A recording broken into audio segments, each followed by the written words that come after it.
Assalamualaikum teman-teman. Dalam video kali ini saya akan menjelaskan mengenai moderasi beragama di Indonesia. Bagi bangsa Indonesia itu sendiri, keragaman berarti suatu kehendak Tuhan. Keragaman yang tidak diminta, melainkan suatu pemberian Tuhan yang tidak bisa ditawar, melainkan untuk diterima. Taken for granted. Dan Indonesia juga merupakan suatu negara dengan banyak keragaman seperti etnis, suku, budaya, bahasa, serta agama yang tiada tandingannya di seluruh dunia. Selain 6 agama yang diakui di Indonesia yang paling banyak dianut oleh masyarakat Indonesia, ada ribuan bahkan ratusan suku serta aksara daerah yang ada di Indonesia, dan juga ada banyak kepercayaan lokal pada masyarakat di Indonesia. Di Indonesia itu sendiri mayoritas pemeluk agama terbesar adalah agama Islam dengan pemeluk 207 juta penduduk di Indonesia yang memeluk agama Islam, atau setara dengan 86,7% Islam, 7,06% Kristen Protestan, 3,12% Kristen Katolik, 1,74% Hindu, 0,77% Buddha, dan 0,03% Konghucu, serta 0,04% untuk agama lainnya. Nah, sebelum kita melanjutkan materinya, alangkah baiknya kita harus tahu dulu dong pengertian dari moderasi beragama itu seperti apa. Nah, yang pertama, kata moderasi. Kata moderasi ini memiliki korelasi dengan beberapa istilah. Dalam bahasa Inggris, kata moderasi berasal dari kata moderation yang artinya sikap sedang atau sikap tidak berlebih-lebihan. Juga terdapat kata moderator yang berarti ketua of meeting, perelai, penengah atau of dispute. Kata moderation berasal dari bahasa Latin yaitu moderatio yang artinya kesedangan, tidak kekurangan dan tidak kelebihan. Nah, dan dalam Kamus Besar Bahasa Indonesia, kata moderasi merupakan penghindaran kekerasan atau penghindaran suatu keekstriman dalam suatu tindakan.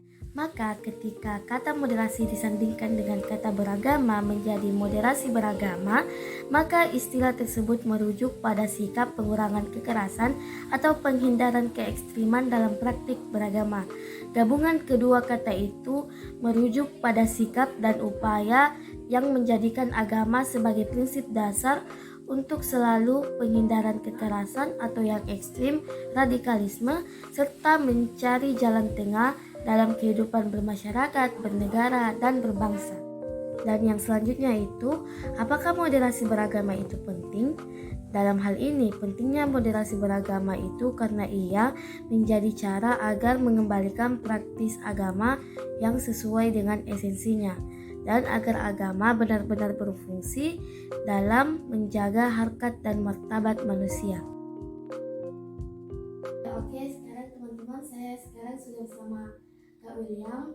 Di sini saya akan berdiskusi atau meminta tanggapan beliau mengenai moderasi beragama.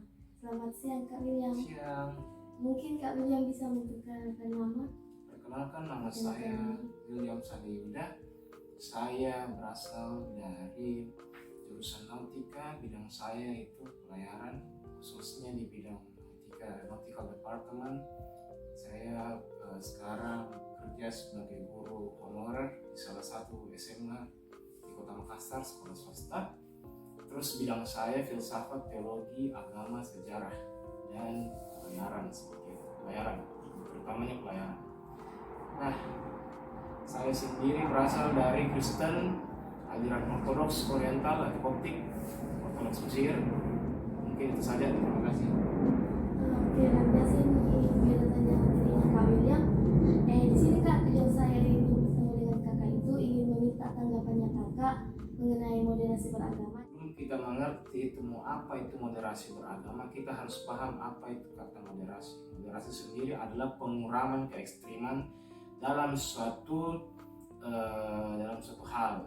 Nah, di sini yang ditekankan adalah agama. Jadi moderasi beragama sendiri adalah pengurangan ekstrim dalam kehidupan beragama. Nah, di dalam kehidupan beragama pasti ada oknum-oknum yang ekstrim di dalam beragama dan berkepercayaan.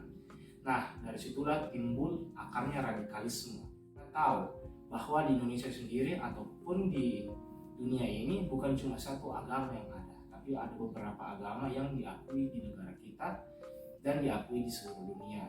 Terus untuk bagaimana kita bisa melihat sesuatu itu, melihat semua orang, kita harus menjalin hubungan dengan orang lain, baik dengan orang yang agamanya sama ataupun orang yang berbeda agama di luar lingkungan kita. Sebenarnya modernisasi agama itu dapat menangkal paham radikalisme kalau orang-orang yang berperan aktif di dalamnya itu sama-sama mempunyai jiwa pluralisme dan jiwa Pancasila dan ideologi Pancasila yang baik dan benar.